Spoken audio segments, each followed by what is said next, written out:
Hallo, herzlich willkommen auf meinem Kanal Indo-German Vibes. Und heute sprechen wir über das Thema der Dativ. Der Dativ. Los geht's. The dative case is used for four conditions, and we'll be talking about each of these conditions in this video.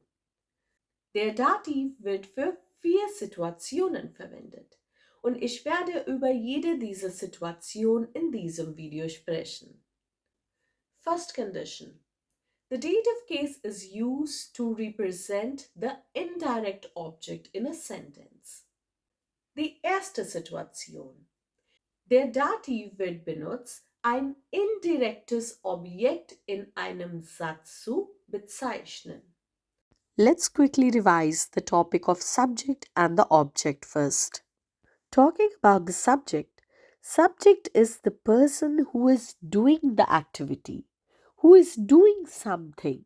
Die Person, die etwas tut. Zum Beispiel, der Mann läuft. So, who is doing the activity of running? That is the man. So, der Mann ist das Subjekt in diesem Satz. Und das Subjekt steht immer und immer im Nominativ. Now, whenever someone is doing an activity, there is something or someone which is being affected by it. Now, in this case, the person or the thing which is affected by the activity of the subject is called object. Thus, object. And the object can be of two types, direct and indirect object. Most of the times when we have just one object in a sentence, that is, we have the subject and just one object, this object is most of the times a direct object. It is an object which is being directly affected by the activity of the subject. Zum Beispiel, der Mann liest die Zeitung. So, who is reading? Who is doing the activity? Der Mann. So, der Mann is the subject. And what is he reading?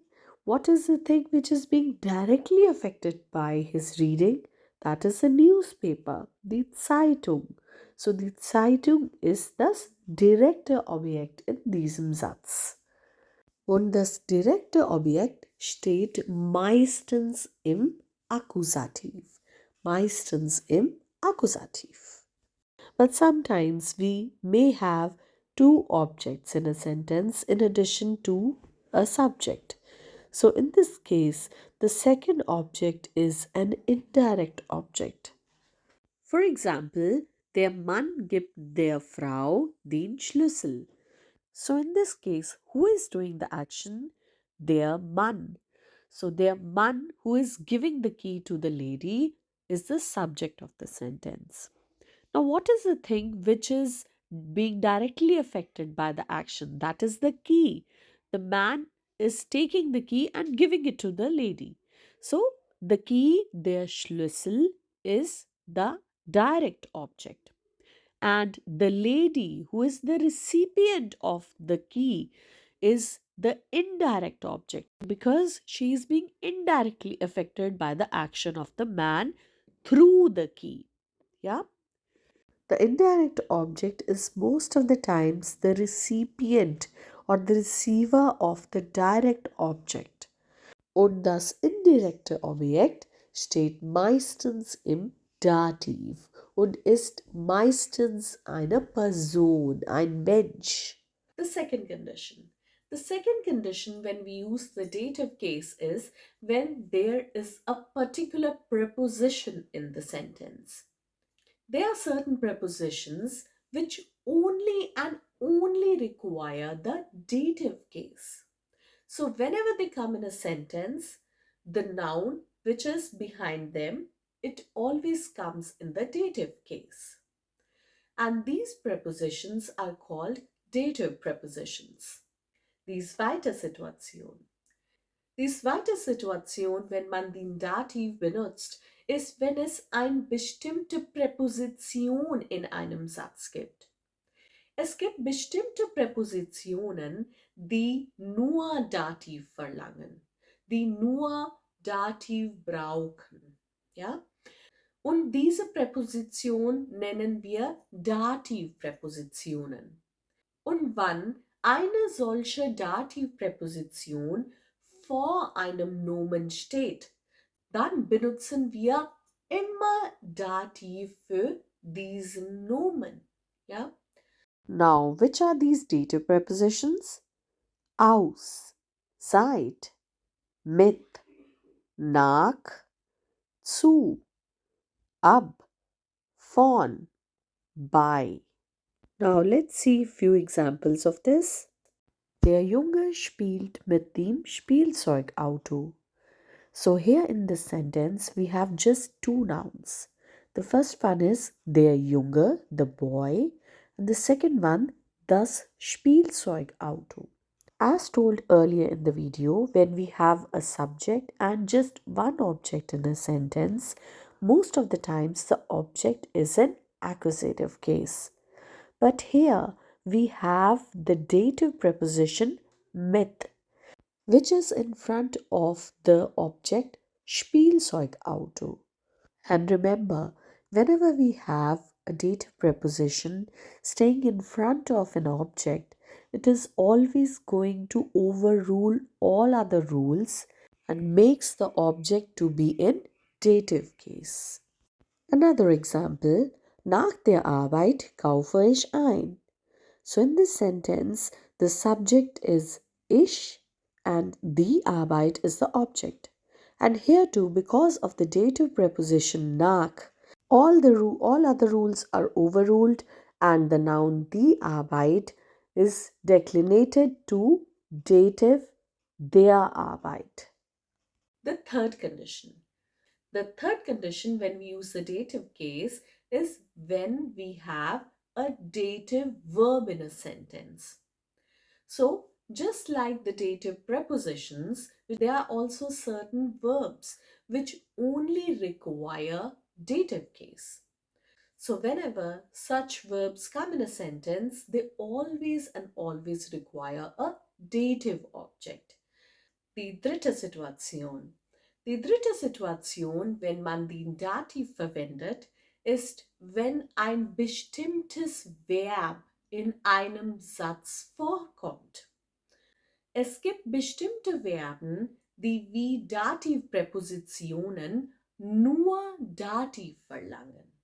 Wenn ein solches Dativverb in einem Satz vorkommt, dann verlangt oder braucht dieses Verb immer ein Dativobjekt. Immer ein Dativobjekt.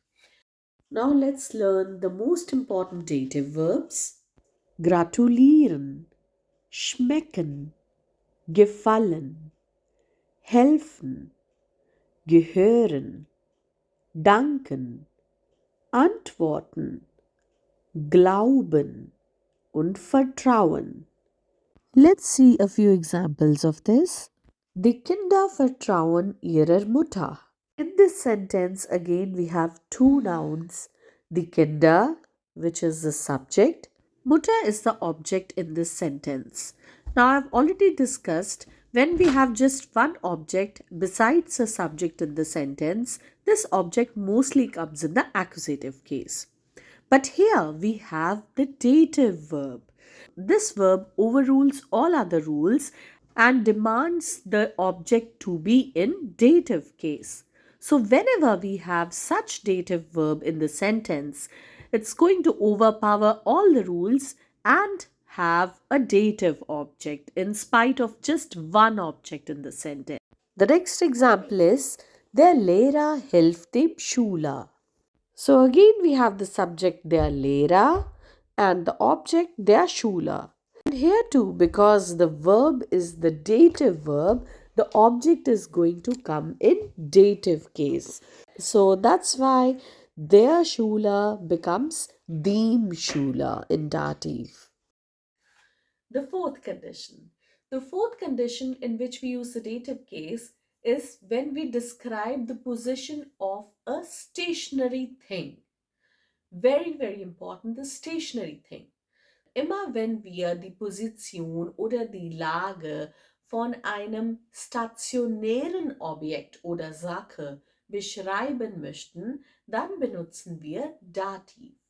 So the answer to all the questions, where is something lying, is always the dative case.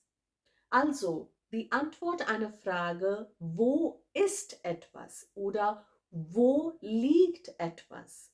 Also das Fragewort wo. Die Antwort ist immer Dativ. Zum Beispiel, wo ist das Buch? Wo ist das Buch? Das Buch liegt im Regal. Das Buch liegt im Regal. Im Regal. Ja? Oder wo wohnst du? Ich wohne in der Hauptstraße 123. Ich wohne in der Hauptstraße 123. So hier benutzt man wieder Dativ. Ja? On the other hand, whenever we are talking about the things which are moving, yeah, which are going from point A to point B, then we always use accusative case. Also, merke dir, immer wenn wir über eine Sache sprechen, die in Bewegung ist, ja, die geht in eine Richtung, ja, von A nach B, dann benutzen wir immer und immer den Akkusativ. And for describing the position of all the stationary things, we use the dative case. So that was everything about the dative case. Danke für das Zuschauen und tschüss bis zum nächsten Mal.